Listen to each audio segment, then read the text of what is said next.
Good afternoon. Welcome to virtual Balticon 54 and the panel Remote STEM Learning. Hi. Welcome. Thank you for hanging out with Balticon through practically its bitter end. We still have one more hour after this for those who want to attend the last couple sessions. This is remote STEM learning, and I'll read our charge here for the moment. So remote STEM learning, and STEM, of course, is science, technology, engineering, and mathematics. And there are various other incarnations. There's STEAM that it puts art in there. At the university level, we have STEM with 2 M's. The other M is medicine, but we'll just call it STEM.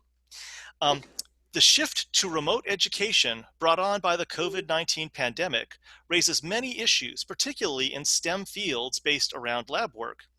From maintaining student engagement, to the effect on standardized testing, to YouTube physics demonstrations, a panel of professionals with a wide range of educational experience will discuss the problems and benefits of moving to a virtual classroom.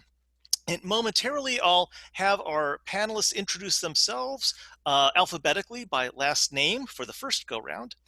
But I just want to remind everyone that although you can certainly put information into the chat, if you're asking questions, we'd like you to put them in the Q&A option down there, and we will get to them as time goes by. We have some questions that are predetermined that we're going to talk amongst ourselves and present to you, but we will definitely try taking questions from you and also thoughts and comments.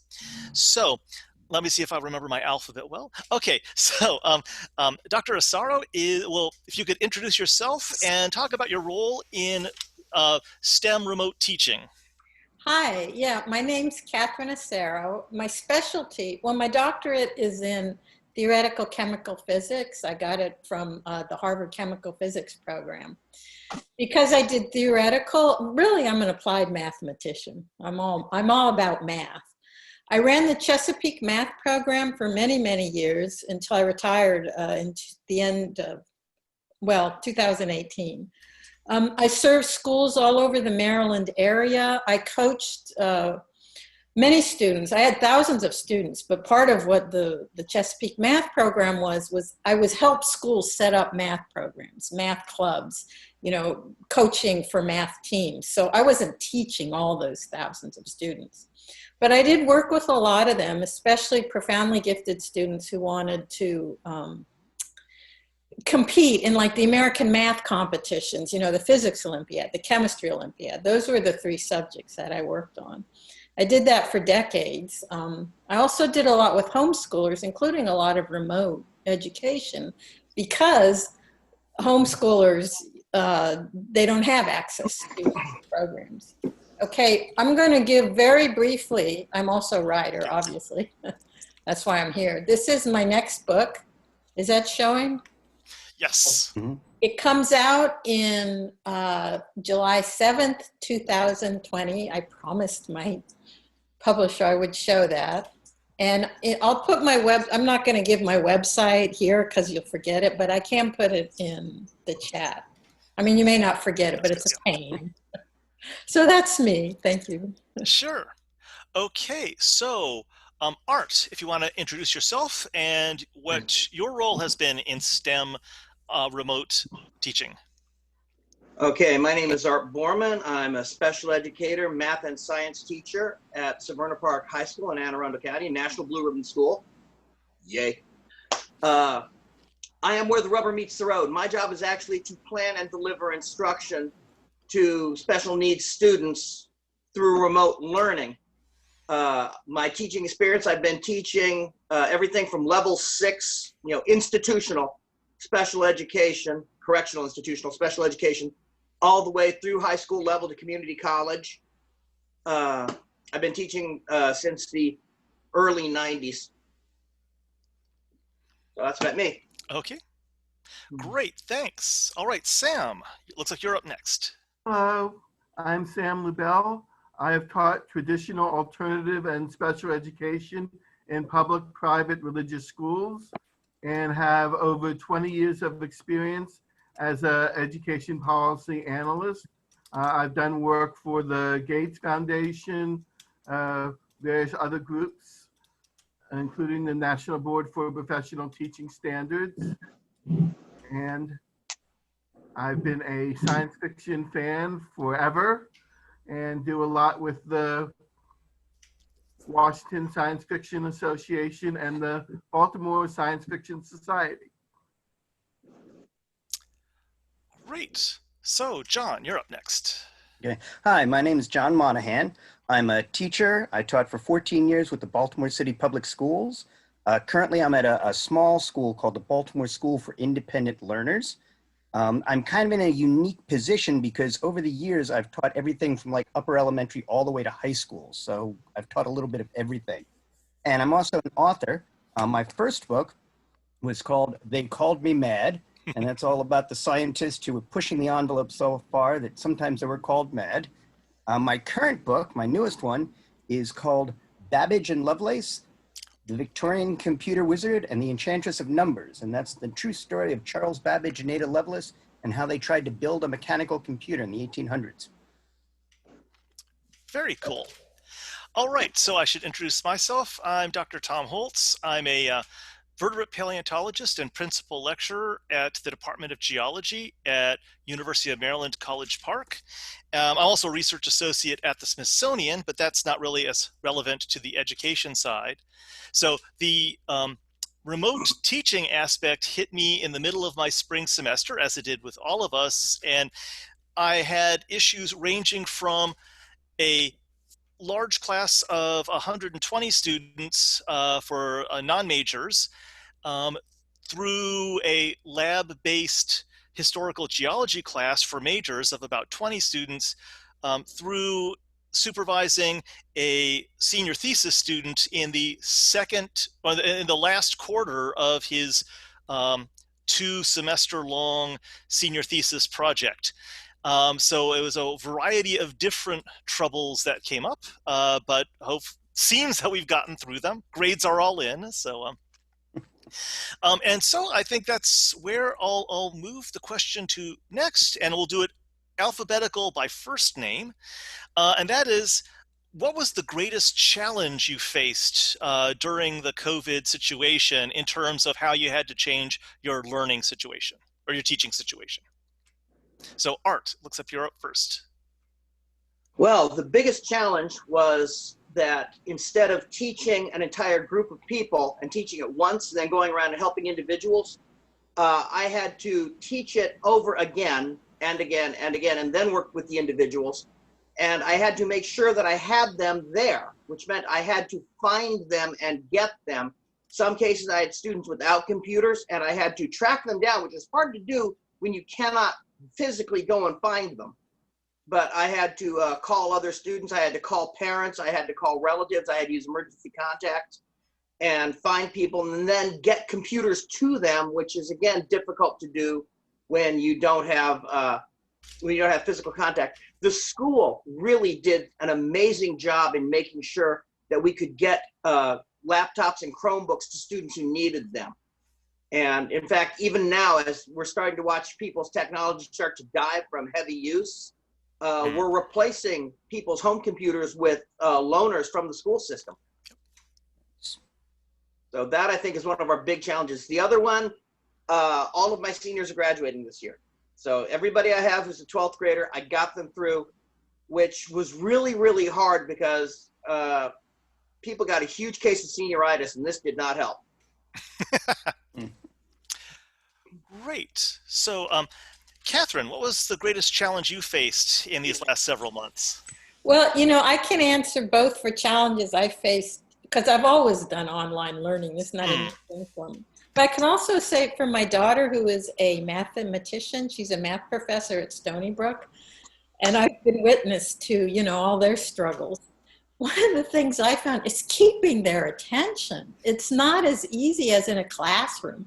You know, I'll be teaching a class and, you know, the kids will be there and then one of them will say, "Mom, did you pick my laundry?" or something. I'm going, no, wait a minute. We're in the middle of a class. And then they'll get up and do something and then I'll say, "Where's so-and-so?" And so-and-so will be playing a game upstairs on their computer. I mean, it's harder to keep their attention.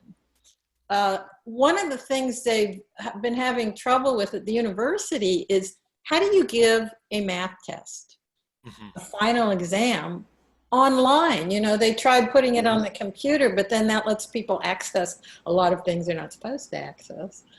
So it leads to a lot of problems in verifying that they've learned the material. I think their part of their solution was to give a lot more homework and to weight the homework more heavily. But I always found keeping their attention is very frustrating sometimes. Yeah, yeah. The actually, I had so I'm just going to jump in here to mention with regard to the math tests at the university level.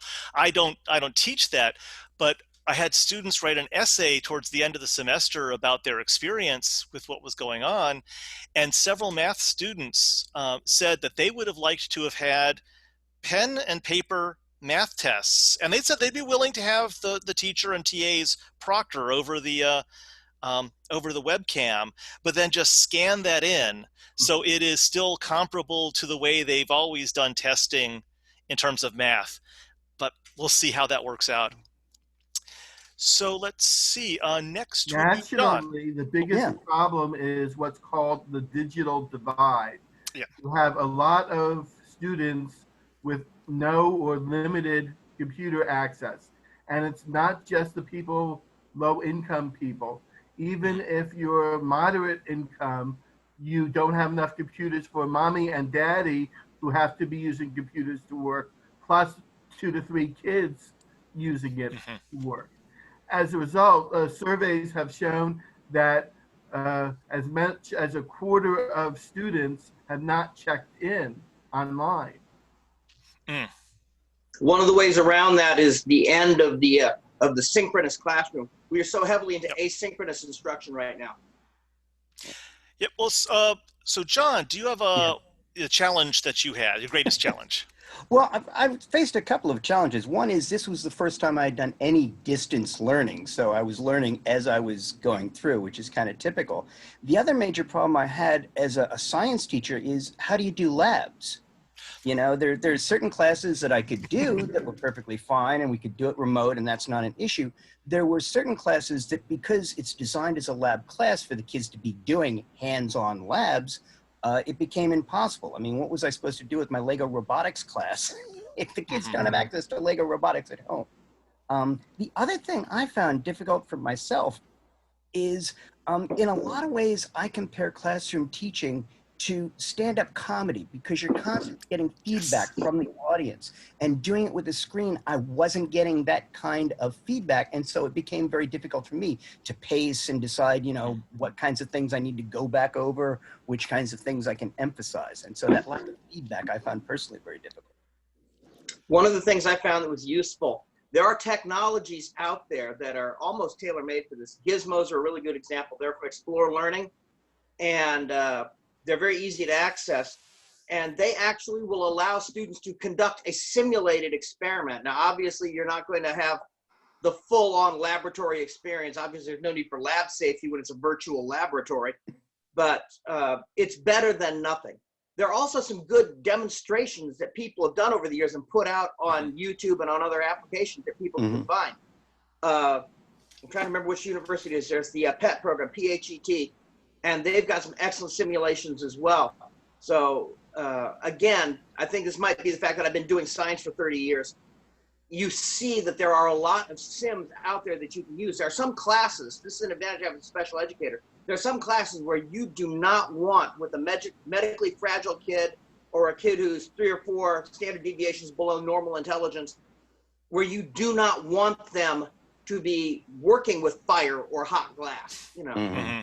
So when you've got that ACC, the alternative curriculum kid, the non-graduating kid who is in your classroom for socialization, and you have to do an experiment, that's a good time to consider doing the simulation or the demonstration. One of the things that when I was teaching homeschoolers, we had a very similar problem, because sometimes it was online. They're all over. I was living in Maryland there, and you know, they're widely spread over the state of Maryland.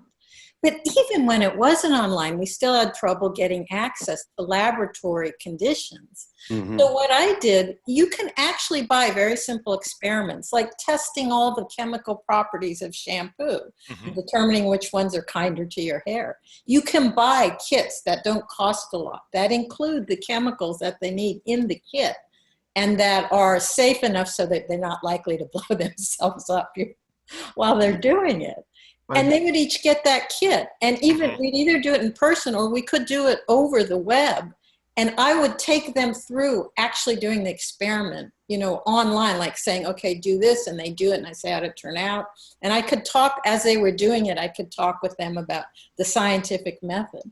So it is possible to do it. The drawback of that was you couldn't get the quality for the really high-level kids who were ready for, you know, university level. The And kits for are that, good, just and there's a I've wide always variety. done. For that, we sent them to the university. The university let them enroll in labs. Yeah. Okay. I was going to say that the kits are good, and there are some absolutely fabulous kits out there so the kids can do labs. The problem is that a lot of them are expensive. Yep. And if you've got kids that don't have the financial wherewithal to be able to afford a kit, or working for a school system that's willing to lay out the money for them, like I'm at a small school, have the money to buy kits for all the kids, and not all the kids could afford the kits for themselves. That becomes an issue as well. So I found some You have that to look at, you have to consider the kits- which, I had a grant where I was able to buy them, the kits, but they weren't too expensive. one of the things you need to look at, and if you look at the better kits, you'll find this, is they have the next generation science standards, and the next generation science standards are grade coded. So what you can do is you can look at the various experiments and find which ones of them match your student population. And and if you find one that's not matched up to the grade standards, I wouldn't buy it. So if parents wanted to do something like that, there are things they can do. Some of them are relatively inexpensive, some of them are very expensive. But the thing is to make sure you're getting one that does match the standards that you're trying to work to. Yeah. Now let's keep in mind too, and this will get to my answer to the question, is that education doesn't stop at 12. And we still do labs at the university, and those are not things we can actually easily export to out there. We can't send everyone their own mass spectrometer, or even on my level, you know, when I'm teaching at a 100 level, the hand samples, the specimens that they're supposed to be, we're training them to be the next generation of geologists.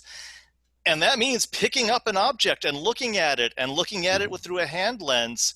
And that is a real challenge. I had to reschedule what labs fell when. And I pushed all my fossil labs to the very end because I happened to know a couple institutions had done some Sketchfab 3D scans of specimens, not as many as I'd like, but at least that students, when they're on the web, could look at from multiple angles and do close-ups and zoom out in order to at least make the types of observations we'd like them to. But it's nowhere near the level that I would like to have been able to do, and certainly that would be too much of a challenge to have done synchronously, so I couldn't come over with they're having a problem and help point out, no, you should be looking at this thing, or it's over here.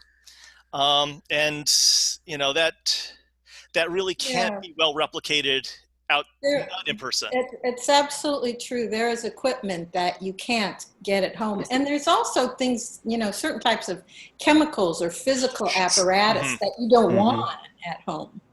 But the important thing is for them to learn the scientific method, to learn how to apply it, how to do an error analysis, how to analyze, you know, the results of their experiment. And that you can do with some pretty inexpensive, cheap experiments. You just, as they get older, you make it more sophisticated what you're asking them to do with the results.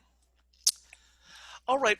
We'll move on to the next item in a moment. However, there's Caroline Cox had a quick question for John to answer. John, what did you end up doing with your Lego robotics class? Essentially what I ended up doing was converting the class, and it went from being, you know, a hands-on Lego robotics class to being a class on robotics and the history of robotics. And, you know, we were reading a lot of articles about what's the cutting edge of robotics now. So essentially I had to transform and essentially rewrite the entire class while I was in the process of teaching it. You could do that for an elective, but how do you do it for a chemistry course when you're preparing for a chemistry exam at the end of it? Right. You have Yeah. to look at the test map. Yep. The teacher has to look at the test map. That's something they should be doing anyway. What they need to do is they need to look at the test map. They need to find what are the essential skills. They need to look and find the critical nodes in those skills and then focus on that and strip away all of the extraneous material and focus very, very tightly on what is going to be assessed. I hate to put it this way, but they have to teach to the test to a degree they've never done before. All right. So the next question, and we could do this, you could raise your hand as to who wants to answer it first, is what do you think your greatest triumph in this time has been? If you found something that you thought worked really well or you were very impressed with, because I want there to be something positive that's coming out of this. So John. Yeah. Yeah. Well, one thing is that it forced me to look for additional resources that are out there and available. So I had to stretch my repertoire quite a bit. And I actually enjoy that process of doing research and finding new resources for the kids. So that, I think, was a plus for everyone. Okay. I saw Sam, you had your hand up too. It's like the joke about the dancing bear. It's not how well the bear dances, but it's that the bear dances at all. Teachers were given virtually no time to deal with this and no training in how to deal with this. And they somehow managed, while teaching, to adapt their lessons, adapt their teaching to doing it online and getting students through to the end of the year. It's really amazing when you think about it. All right, Catherine. Yeah, absolutely. Both of what the two of you just said, it was learning. When I first started doing this, it was actually quite a few years ago. You had to learn a whole new different set of skills. One of the things I found that worked was really unsettling, but it worked.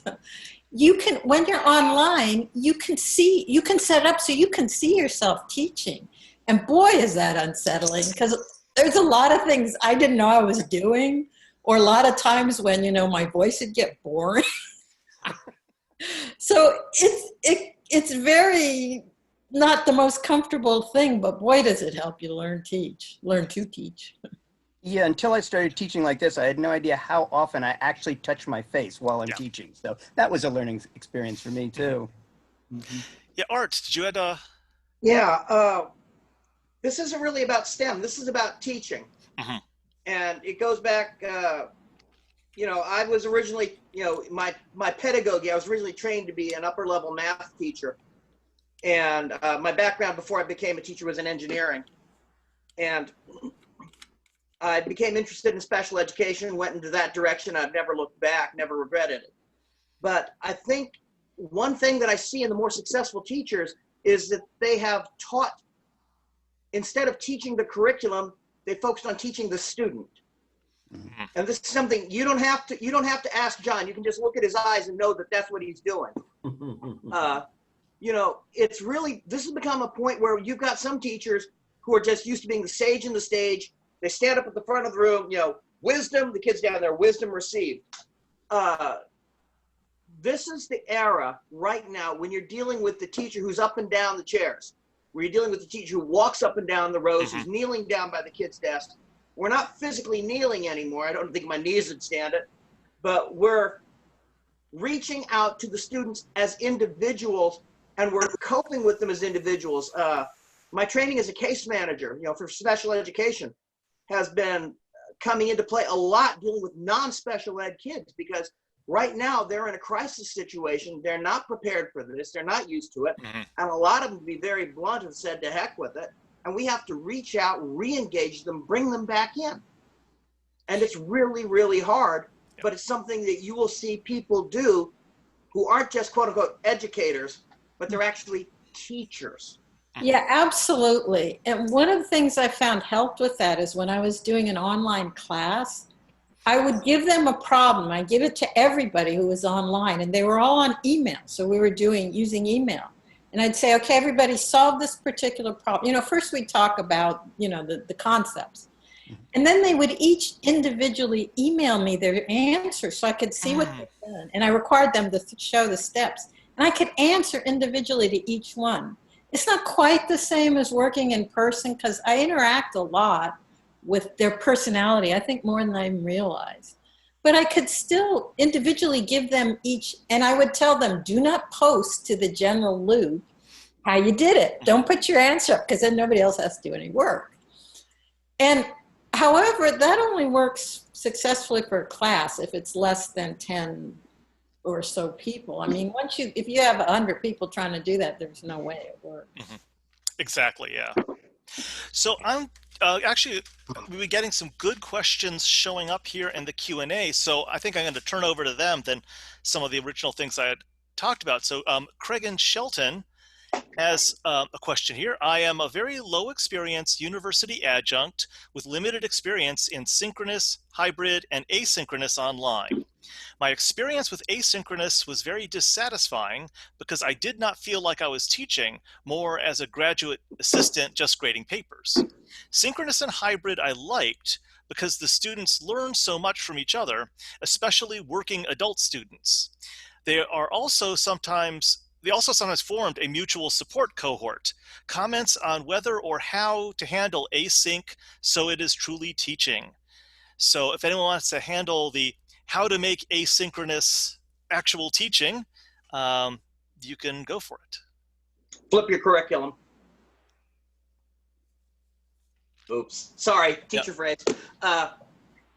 Okay, your lecture, your reading, whatever that is, that goes before there's any teaching time, okay? Then when they come into class, you have them posting things like which problems they didn't get, or which of these questions do you not feel like you can answer right now? And then you'll know almost immediately what to address. Now, if you're doing a larger Google Meet kind of classroom where you've got, 10, 15 kids coming in, that's very easy to do because you've got functions in there that they can answer those questions while you're getting set up. So that way you'll know where to spend your time. Instead of simply teaching that whole schmear, you've given them something to go over first, and then you can attack what points are weak, and you can ignore the points that they've got. So that gives you a really good way to utilize your time right, because your actual contact time is very precious when you're in this environment. Mm-hmm. Yeah, and I would agree, although I think it's amusing to think of a 10 to 15 group of students being large. But very large. Yeah, well, yeah. I was thinking more like 500, Yeah, exactly. So, yeah, I think this is one case where the humanities teachers are somewhat better prepared because they're much more used to having people say, at least in principle, read the readings, read the thing, and the teaching part is more about what did you feel about that? What did you get out of it? How did this work, etc.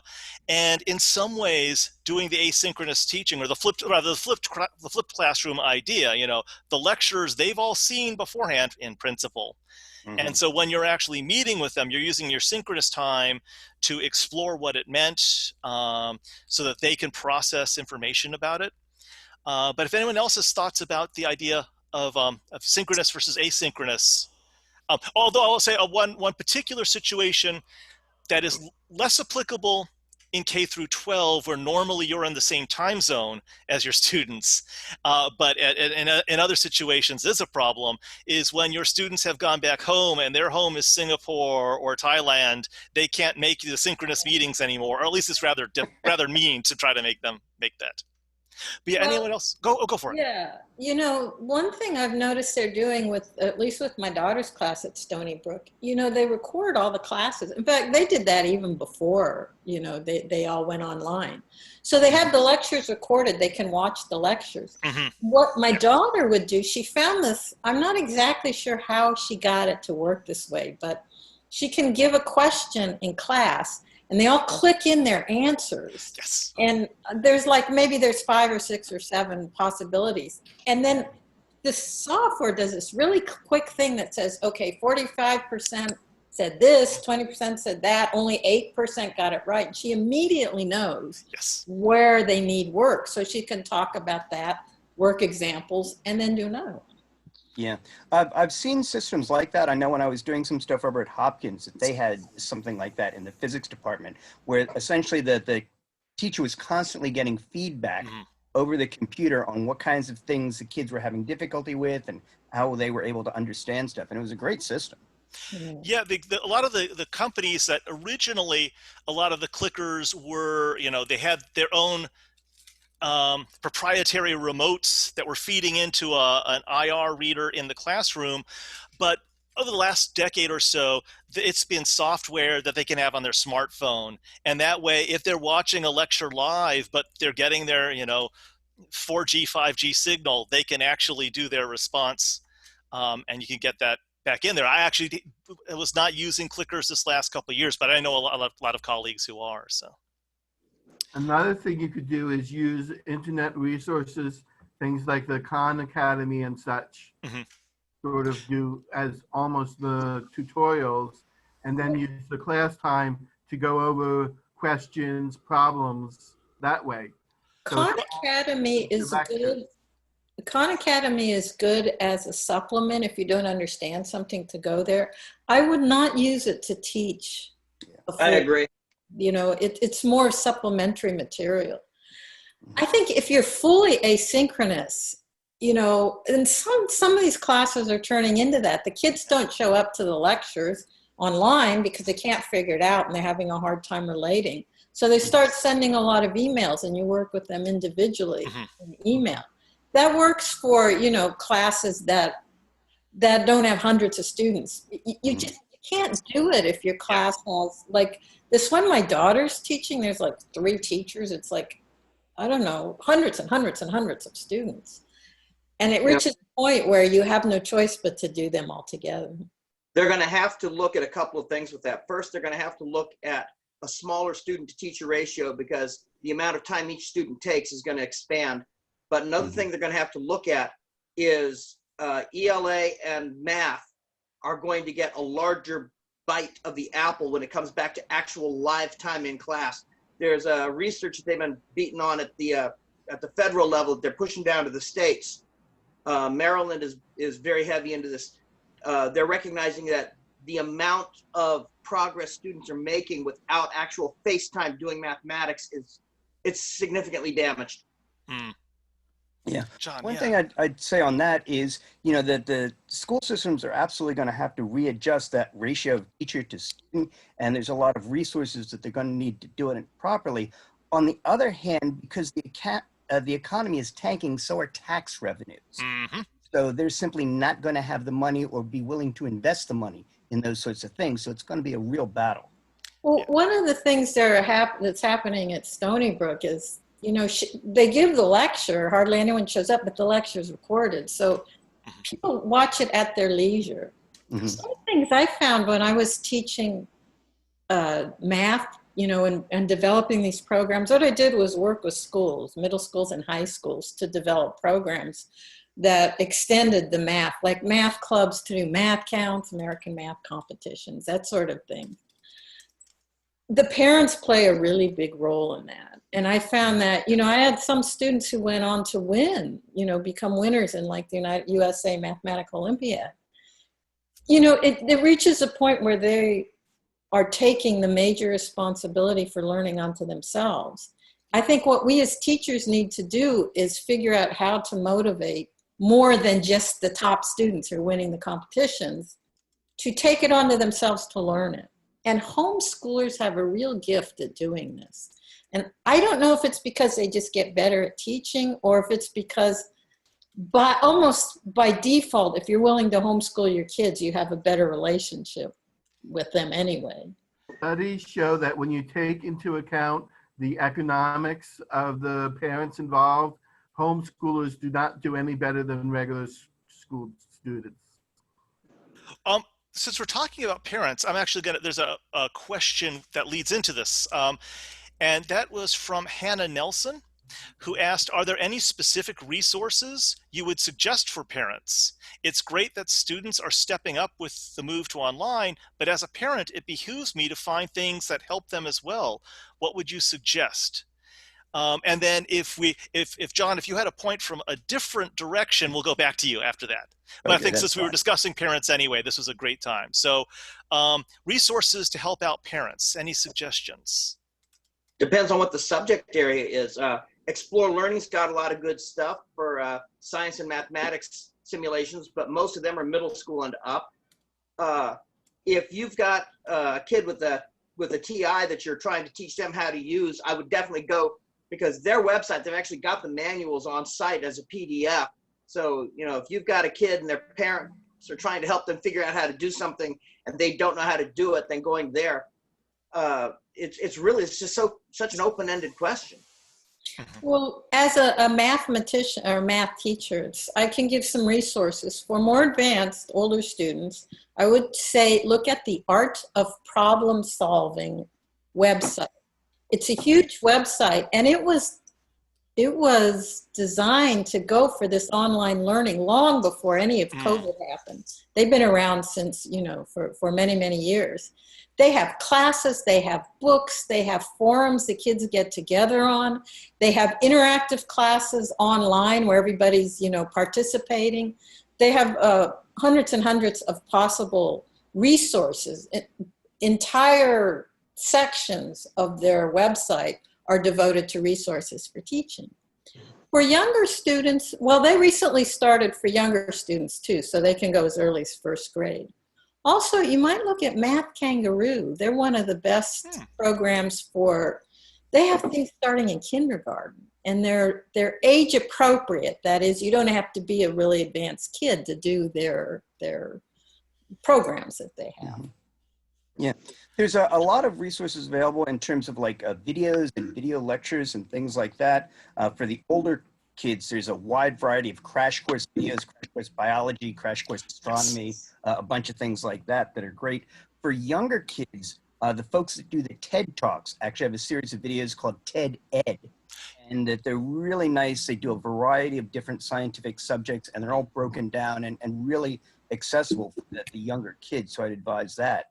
The other thing, I'm not sure about, they've got this everywhere. I know in Baltimore, where I am, the Pratt Library and a lot of the local county libraries have access to Canopy, which is a streaming service. It's Canopy with a K. And they have a lot of documentaries on there and also a lot of actual classes and courses that are on there. They have a wide variety of what are called the great courses that are available as sort of supplemental material for parents. Every state has their own state standards for reading and for math. It's only worth the parents' time to look at those standards to see what their student is expected to know and be able to do. There are the Common Core state standards that Maryland is aligned with. I know the same is true for DC, Virginia, and Pennsylvania. We've got for science, we have the Next Gen Science Standards, those are the same.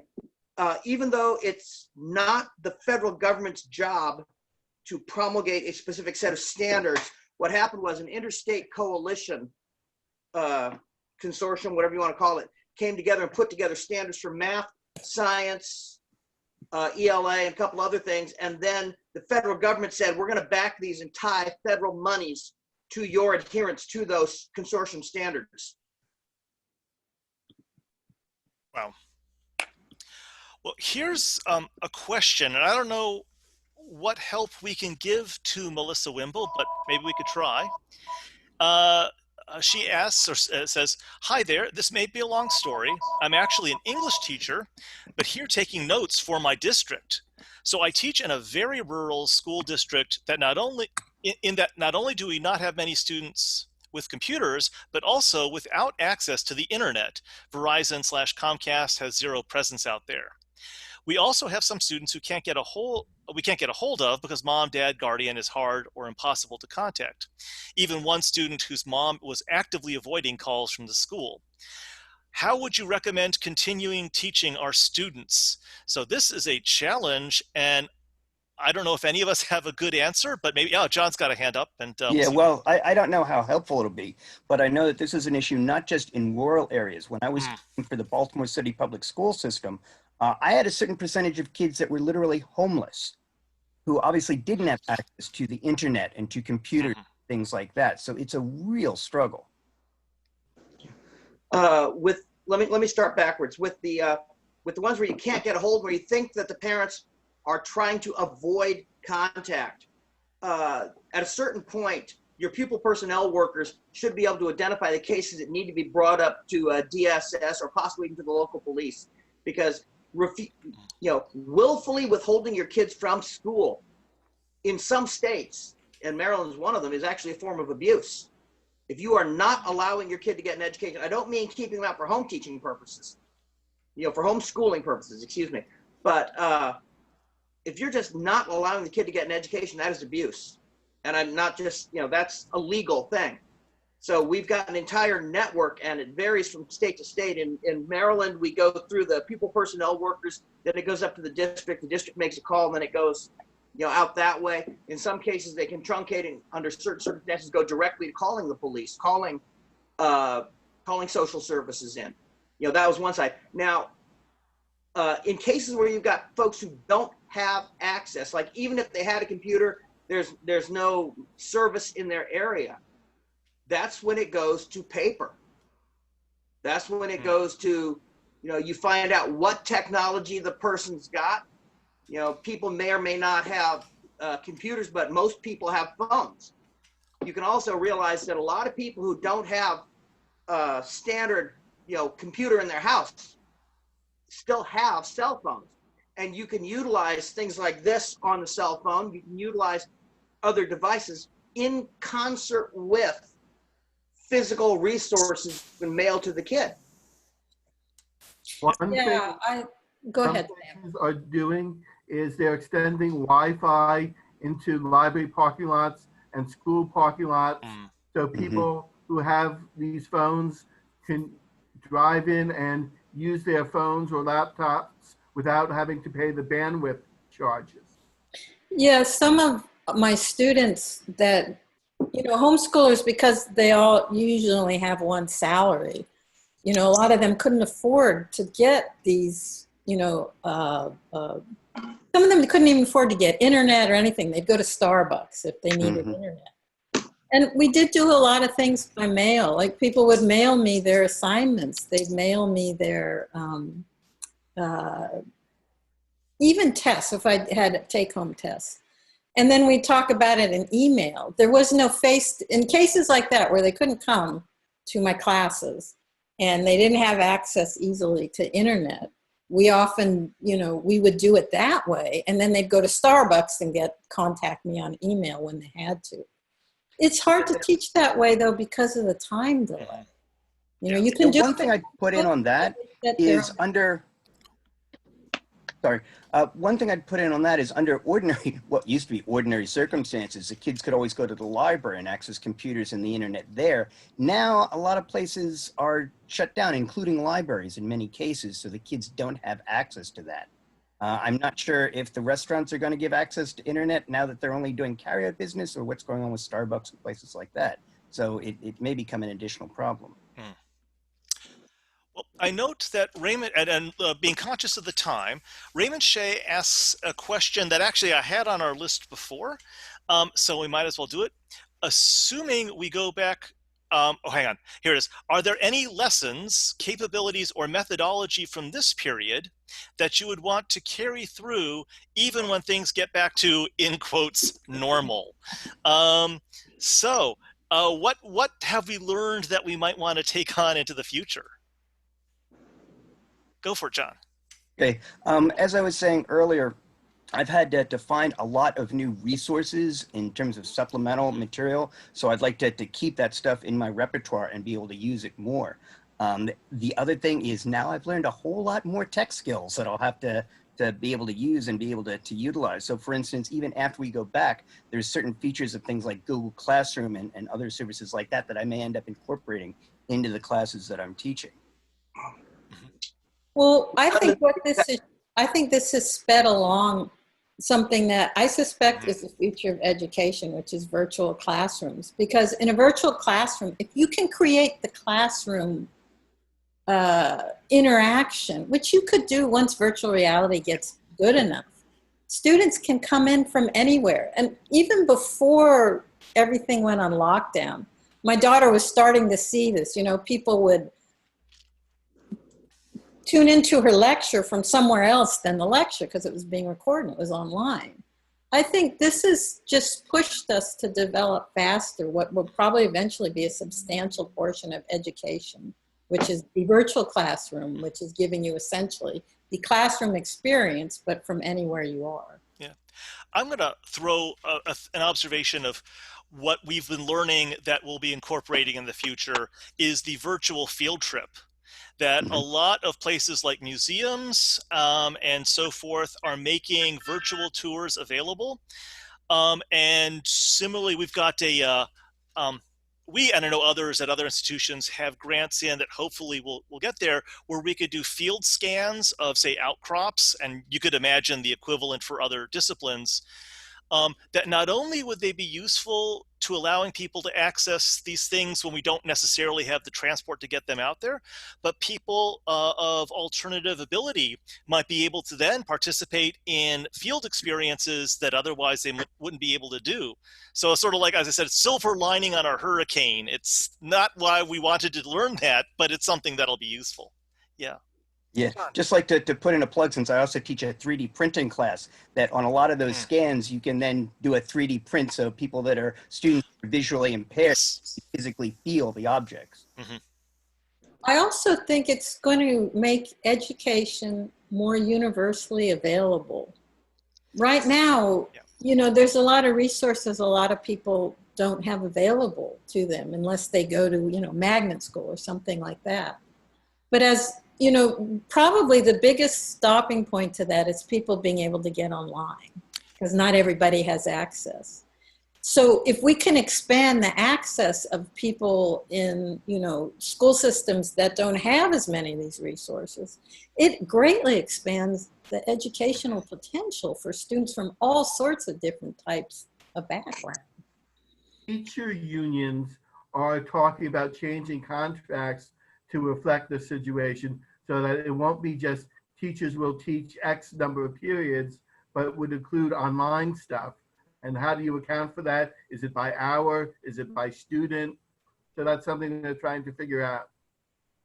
I think those issues are going to be, those issues are potentially going to be dangerous, because that's going to drive teachers away from co-teaching and from teaching self-contained classes, which means that our students who need the services the most are going to end up being cut out. So we have to be very careful of how we do that. Another thing I think is going to be really important is, I've been looking at the, and again, I can't speak to other states, but in Maryland, the State Department of Education put out a draft recovery plan.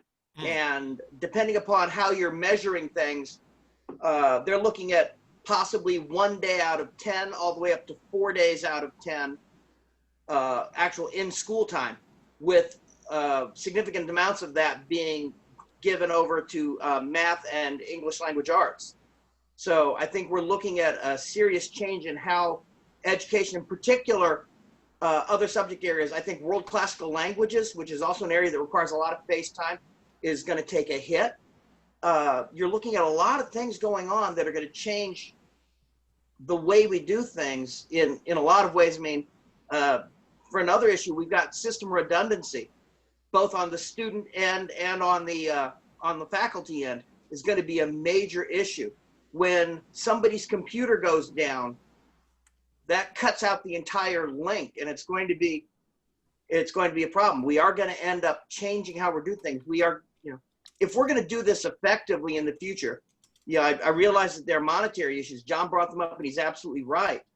But we are going to have smaller classrooms. Yep. Okay, so it looks like we're coming up on time. I've been given the heads up that we can run a tiny bit over time, although I'm sure we want to take some of this over to the Discord afterwards. So if we could all go through and have some final word, both about this subject, and if it's your final word for Balticon this year, feel free.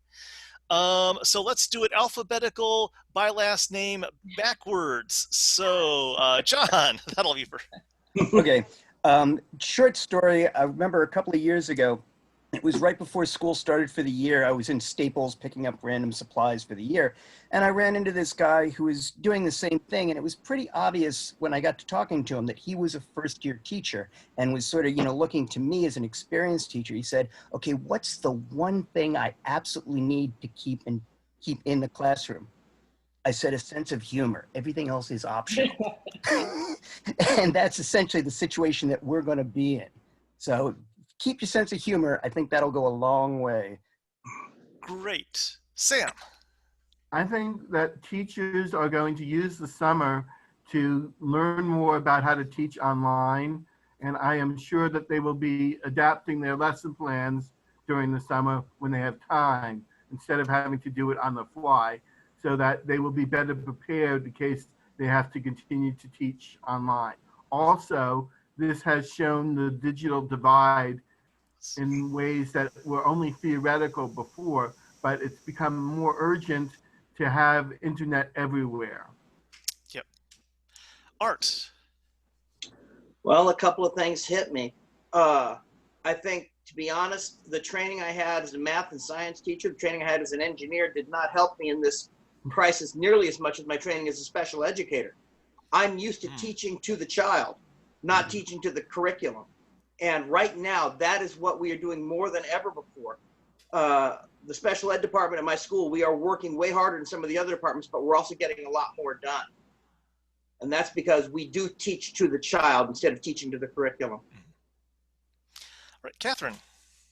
Well, my hope is that this is going to jumpstart or cause more faster development of making education, good education, more universally available. I think we were already moving in that direction. MIT putting their courses online for anybody to access for free, that sort of thing. And I think this is pushing it to happen faster. And I think it was Sam brought up the point that we do need to get internet access available to all. I was reading the comments and people were saying, there's no Starbucks here where I live. There's no way to access this. So that's really been highlighted by, I think, this whole wonderful experience. Yeah. And I'm going to wrap up here by answering Art's Boots question for the instructor/student best way to handle pets getting on camera. Make sure your pets get on camera because everyone likes to see them.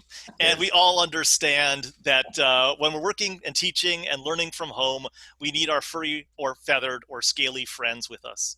So with that, I want to thank these wonderful panelists for contributing to this. I want to thank everyone for joining us for virtual Balticon. It doesn't beat being in person, but it was better than nothing, and it was an amazing job by the tech support people, by the organizers of BizFizz to pull this together.